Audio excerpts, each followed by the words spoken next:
Hello and welcome to Bear Dash. My name is Emily, I'm Shaylin. and it's been a while since we've been on this broadcast together, actually, but we are both thrilled to be here dishing the details of Cal football with you again. And thank you so much for tuning in. Last time, Shaylin and our soon to be Daily Californian editor in chief, Jasper, big congrats to you, buddy. They talked about spring camp and the developments and the details of what they saw as camp was unfolding. So today, we're going to be recapping how camp wrapped up, talking about the spring game, as well as looking forward to fall camp and seeing what sorts of question marks still remain for the Bears as they approach the regular season. So, first, we'll be jumping right into one of the more exciting elements of spring ball, which is talking about Pro Day and how the five Bears that were part of it did in their exhibitions. So, Shaylin, fill us in on how they did.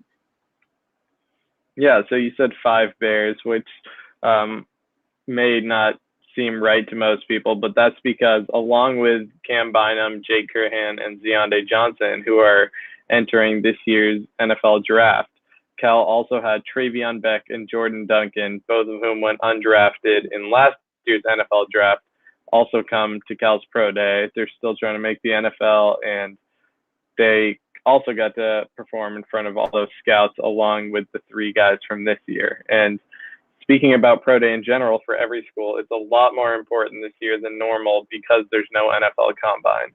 Due to COVID, they're not having a combine in person, which makes it all the more important for these players to do well at their own Pro Days. And there's some pros and cons to that because the combine, obviously, every team is there, the entire scouting department, all the best of the best of every front office is at the combine, obviously. But when you have pro days like these, you're going to get some scouts from certain teams. Not every team is going to show up. So it's a con in that way, but it's also a pro because you're in your home stadium, you're in a natural environment, and it's not on national TV. There's a lot less of that type of pressure. So um, it's there's costs and benefits, but overall, it was a chance for Cal's players to show off and try to improve their draft stock. So, Emily, I want to ask you, start off with Cal's expected to be the highest drafted player this year from the Bears roster. Cam Bynum, how did he do in the pro day from what you saw? Well, Bynum himself said that he was very proud of his showing, and he certainly has the stats to back that up. In terms of numbers, actually, the kind of the main three that we've been watching, which are Cam Bynum and Jay Curhan and Zionde Johnson, they all were pretty much on the mark for NFL averages, especially in terms of times on the 40. Bynum ran a 4.49, which he said he was very happy with. Curhan was just a few slivers of a second off of the average with his 5.42 second time, and Zionde Johnson ran a 4.82 40. So they all did really, really well in that regard. And Bynum was very vocal about how he was really just happy to be there. He was excited to be able to show all of the work that he's put in to this pro day and finally let the scouts see it. I think that one of the really special aspects about Pro Day is the chance for these really charismatic guys to show that to the scouts. Because I think that the ability to be a real team player and a real contributor is something that head coach Justin Wilcox really makes sure to instill in his players. I think that the numbers speak loud, and I think that Bynum put up great numbers. But one thing that I think distinguishes Cal from other programs specifically, and I've mentioned this before, is just the character of the players. And Bynum has incredibly strong character. He was a team captain for 2 years in a row. He was a first team All Pac 12 honoree as well. He's going to play for the team and he's going to give his all to the team. And if I'm a scout and I'm able to interact with him at Pro Day, I think that that definitely rubs off on me. Bynum was also the only Cal player to start all 42 games from 2017 to 2020. It was a really incredible feat, especially considering COVID's effects on last season and everything. So again, if I'm a scout, that kind of shows me like he's not injury prone, he's consistent, and he's committed, which is another huge draw. And I really think that he had the chance to show that. And also, he's the kind of guy that lights up the room. It's really hard not to be drawn to him, even in virtual interviews. So I can only imagine that in person, his chances to connect with a scout were elevated.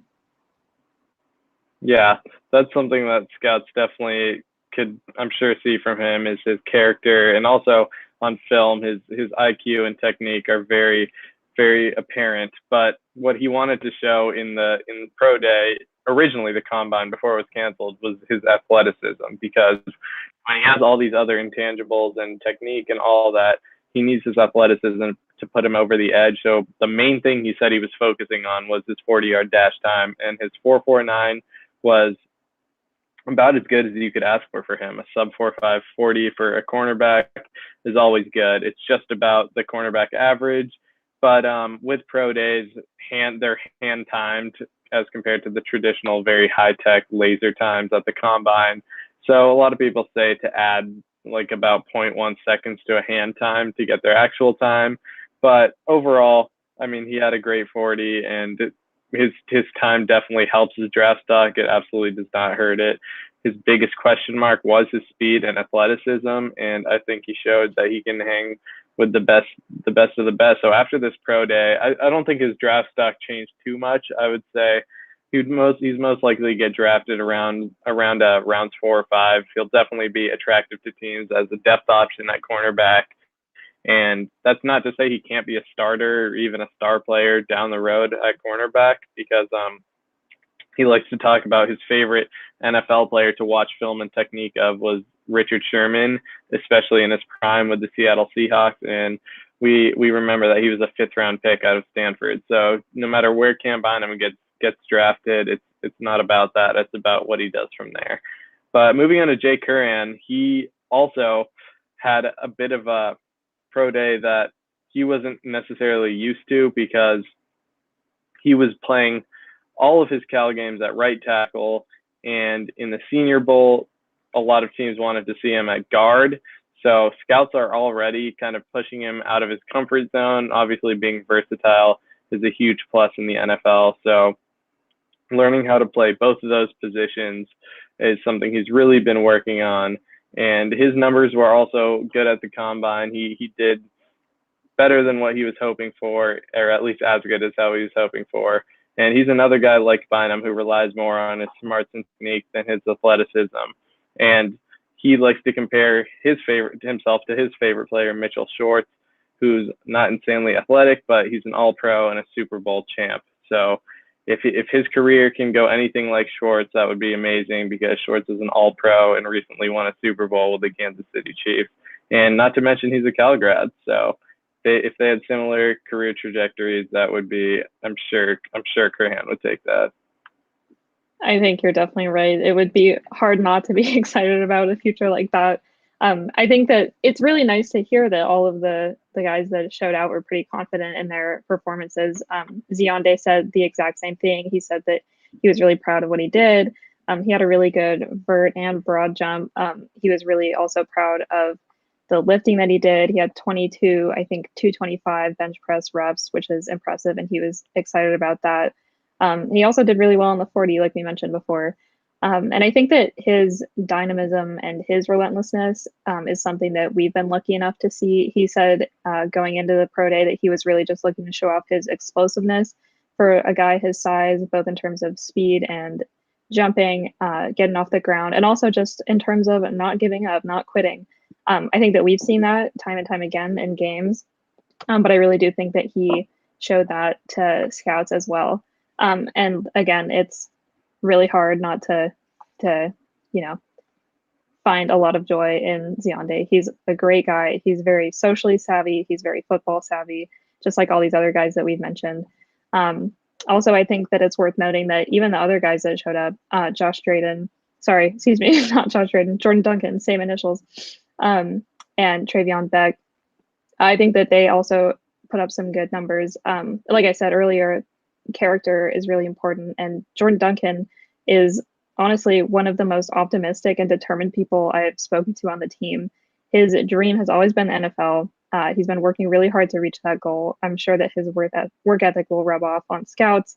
I featured him, and he told me the story about how Brett Favre had a coaching stint at his high school in Mississippi and saw him and his brothers playing catch on the field after practice, and then promoted him from the freshman team to varsity. So I think that he already has a good bit of luck in terms of people watching him, catching the eyes of people, and moving on to the next step. I haven't had the pleasure of talking to Travion Beck, but I think that just given his stats from the season and his career are important, and I'm sure his character is just as strong. So I think that it's an undervalued part of pro day that these players really get a shot at displaying their values on the field in multiple ways, and I don't think that personality is the least of those. But I think that as camp was wrapping up, as these guys were participating in pro day, camp was going on as well. There's lots of talent to be seen, kind of all over. A lot of talent in Memorial Stadium the last couple of weeks.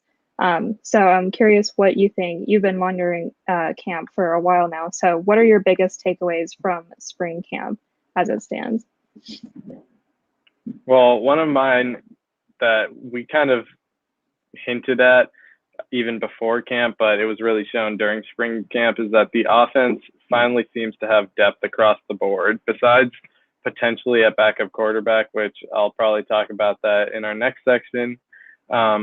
Every other position across the offense seems to have depth, and it's a balance of depth too. It's not just veterans or just young players. It's pretty much every position has a good balance of both. And a lot of times, every team has young players, but this is one of the first years where Cal's younger players are actually highly touted recruits and will probably be able to make significant impacts in either their first or second season. So at wide receiver, you have obviously the two core guys who have been here, Nico Remigio and Kekoa Crawford.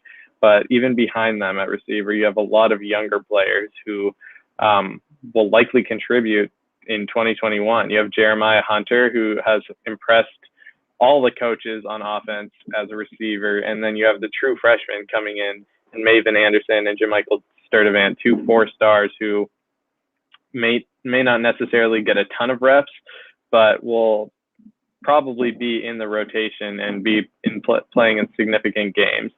And then at tight end, obviously you have Jermaine Terry, who proved that he was a mismatch throughout camp. And if he can trim down some weight and become a little bit faster and a little bit more agile to guard. So just pass catchers alone, there's a lot of young talent behind the established guys like Remigio, like Crawford, like Trevon Clark, Jake Tonjes, guys like those.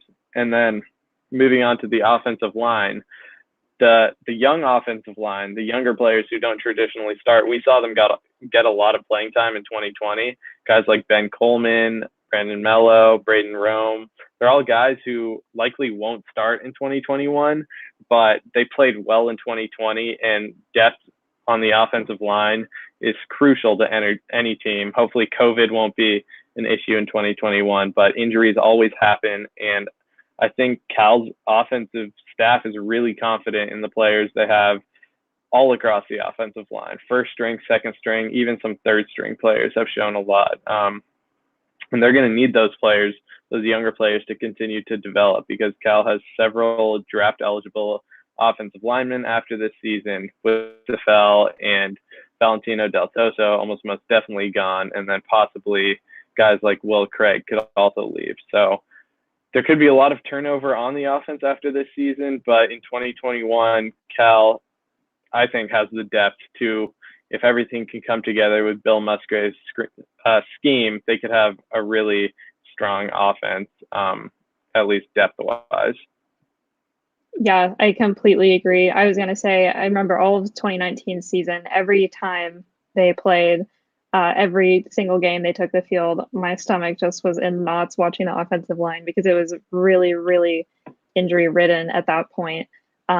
Players were always questionable in terms of availability. My worst nightmare was seeing Jake Curhan get carted off in a stretcher or something, which luckily didn't happen, but it was just always, I was crossing my fingers that they didn't lose another person. And I think that you're right that the biggest takeaway from spring camp was that the depth on this team is really, really thorough and will be a huge asset to them, not only in years to come, but in the fall as well. And man, was it amazing to see the offense really clicking. It was so refreshing. Garbers really seems like he manned the ship very convincingly. Very few defensive starters played at all, and only a handful of offensive counterparts played. So, it's obvious that this spring camp was about developing the young players for the future, like we've talked about, getting that depth really cemented. That doesn't really make it any less exciting, I think. Like it's almost more encouraging because the Bears really just seem to be on the up and up. Garbers, when he did play, only played for 2 runs, but Garbers went 5 for 5, 71 yards. He had 2 touchdowns, and both of those drives resulted in touchdowns. So I think on all accounts, he's just looking more comfortable. I think that that's exactly what Cal needs is consistency, to have some of the variables eliminated for now, just one less thing to worry about. There's certainly, uncertainty on the horizon, but I think that it also is exciting because in the spring game, we didn't even see the full, depth of the playbook. We didn't see many of the starters. So who knows what they're going to let rip once they do have the whole playbook at their disposal. I think that there's definitely be some tricks up their sleeves. I'm really excited to see what the offense puts together once the starters are added to the equation, because Garbers really seems to be in his element. But also, like you mentioned, the young players that showed up, they really did show up, and they showed out too. Zach Johnson, who's the second string quarterback at this point, is a rising sophomore, and he proved really efficient. He did have a pick, but he went 10 for 15 and had 78 yards. And I think that he's just going to bloom into a reliable man under center once he gets more comfortable. I am so thoroughly excited about the running back position because for me, I swear that position is deeper than the ocean. Like Damian Moore single-handedly kept me from coming mentally unraveled after every single game last year. He was the bright spot of fall 2020 that I never knew I needed. He absolutely bodied his freshman campaign. He had 188 rushing yards, 4.9 yards per carry, and he was just incredible. He was so fun to watch. And you probably know better than anyone that Christopher Brown Jr. is probably my favorite player on the Cal team to watch. And I was devastated when he got injured. But Moore was just amazing and really filled that role very well. And now I'm spoiled because I not only have Moore and CBJ, but I get to add DeCarlos Brooks to the rotation too because he had a really great outing. He's very slippery as well, it seems. He really has a talent for finding gaps in the defense. So I'm just in heaven. Cal really is in running back heaven. But you're right that I think that the depth is going to take them very far and be a huge asset to the team in the fall as well. And I think that one of the things last semester, or excuse me, in the fall, that I really thought was the key to success of the last season was just avoiding injury and staying healthy. Avoiding, of course, physical injury as well as COVID, I think was more important than it ever had been before. So I think that depth is where Cal has lacked in some regards in seasons past. We all saw the effects of having a shallow roster, most prevalently in the Utah game, where Cal was just demolished 35-0.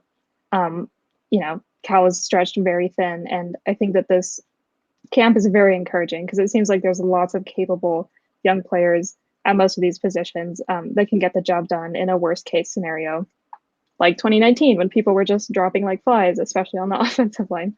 So it's really good to see multiple positions on the offense as well as the defense with a lot of depth. I think that the defense is also hopefully going to be just as strong. All of those defensive players that were in had good outings, and I'm really excited to see what they put together come fall. Then that brings us like you to said, our last point. Oh, go ahead. I just wanted to add on the defense. We didn't talk too much about the defense in this section because, like you said, a lot of the starters didn't play in the spring game. But one of my takeaways with Coin Dang's move to outside linebacker is that Cal's outside linebacker group might be the best position group on the entire team, because now when you have Coin Dang and Cam Good opposite from each other, that's 2 potential all Pac-12 players coming off the edge. And I think Coin's move there just allows him to make an even better use of his freakish frame, and he'll get the chances to rush the quarterback as well as drop back, and he can really show off his versatility. And then Cam Good on the other side, we know what he can do. He was one of the best edge defenders in the nation in 2020, and he's put on over 10 pounds since last season, so that'll just make him even tougher to block. And then Behind them, you have Braxton Croto, who played well. He started in 2020. You have younger guys like Oren Patu, who has shown a great ability to rush the passer. So overall, the linebackers group could be dominant, and I think spring camp just gave a little glimpse of what that could be. Yeah, I think you're exactly right. I think that what's so fun about this spring ball is that it was sort of just like a teaser and a taste of the talent that we've seen flashed, a couple times, but we've got a bunch of new guys coming in. I think that the talent is really going to be thorough on all sides of the ball, which is kind of a unique situation for the Bears, at least in terms of the last couple years. And like I said earlier, to have an offense that is really, really clicking, to pair well with a defense that is, an incredible force to be reckoned with, will be a really good recipe, I think, for the Bears to find some success in the conference come the fall. So I think that there are a lot of things to look forward to, but there are definitely still some questions that need to be resolved. And I think that the next time that we're going to see that will be fall camp. So I'm curious what you think loose ends need to be tied up by the time the fall camp comes around. I think the biggest one that everyone's looking at is not even with any starters. It's going to be the backup quarterback battle, because right now, for all we know, Chase Garbers is penciled in as the starter. Bill Musgrave has shown his trust in Garbers, even with Zach Johnson having some incredible performances. But Cal's quarterback depth took a major hit between 2020 and this upcoming season. They had 3 quarterbacks enter the transfer portal. Devon Monster, who has been Cal's backup for the past 2 seasons, he entered the transfer portal. Jaden Casey, who was a highly touted recruit, entered the transfer portal, and Spencer Brash, who a lot of people thought would eventually take over the backup and then eventually possibly even the starting quarterback position a year or 2 down the line. He entered the transfer portal. So now the competition for 2021 is likely coming down to Zach Johnson versus Robbie Rowell for the backup spot. And Johnson seems to have the edge right now. He got most of the number 2 reps in spring ball, and he had some huge games in Cal scrimmages. But another name you could throw into the mix is Kai Milner, who's a 4-star quarterback who's going to get to campus in the fall. But as someone who is going to be so new to the program, we'll probably take that season to let him develop and learn the playbook. I doubt he would win that backup option, especially with Cal being a team that is going to try to contend for the Pac-12 title. They're going to want that experience at the backup quarterback position. So I'm really eager to see how that pans out in the fall. I do think Zach Johnson will win that, but Robbie Rowell has shown some flashes in camp and even before this past spring. So it's going to be a battle, and I doubt they're going to release who that is until probably the opening game. So that's going to be something to definitely keep an eye on in the fall. Yeah, I agree. I think that there's kind of the flip side of the coin of having a lot of good depth is that it's not an easy choice to determine, who's going to start, who's going to take those roles, and even who's going to fill that depth chart.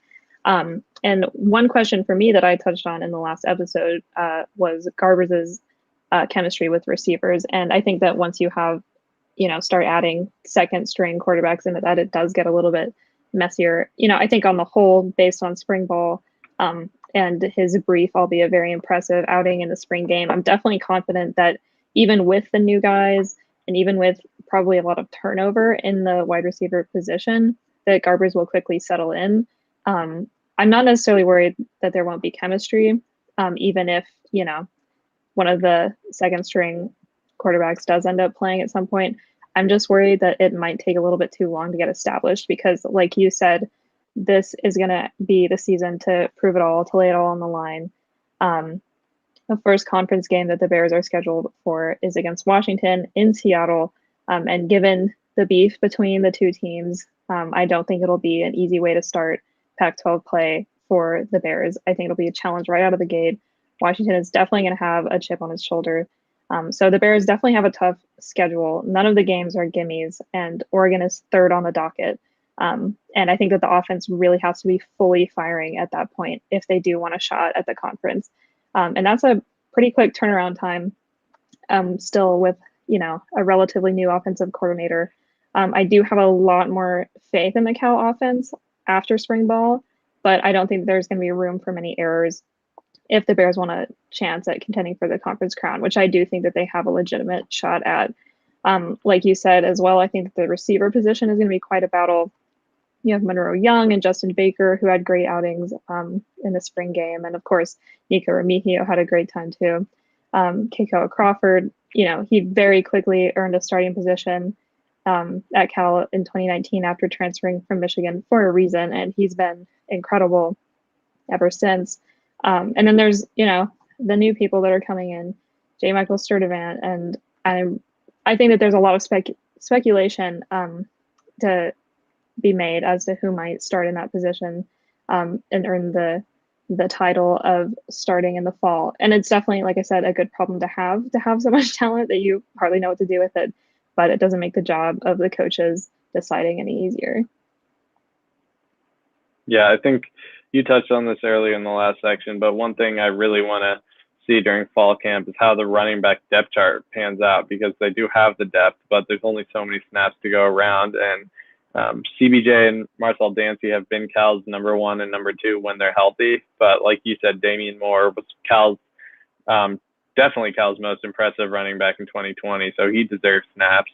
And then Chris Street is a younger guy who many are eager to see play, but he might get stuck behind the top 3. And then there's DeCarlos Brooks, who was super impressive during the spring, and walk-on Ashton Stredick, who has blazing speed, and he was also getting a lot of hype during the spring. So there's all these running backs to go around, and there's only so many in-game snaps. So it'll be interesting to see how they divvy those up in leading up to the first game. I don't think we're really going to know at all until the actual games come, but I do think during camp we'll probably rest guys like CBJ and Dancy a bit more, because those are people the coaches know what they're getting, and CBJ has had some injury problems in the past, so they're going to want him as fresh as possible heading into the season. But on the defensive side, just to touch on it, I'm also really eager to see how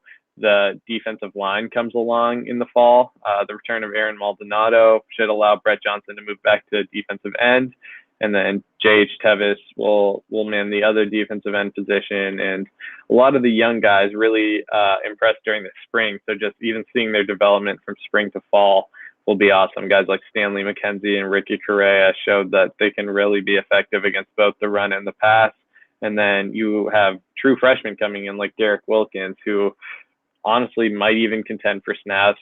Cal's coaches like to rotate the defensive line in and out a lot, so we could see them getting some major action on the field. But we're just about out of time. It was a great spring camp, but really looking forward to the fall.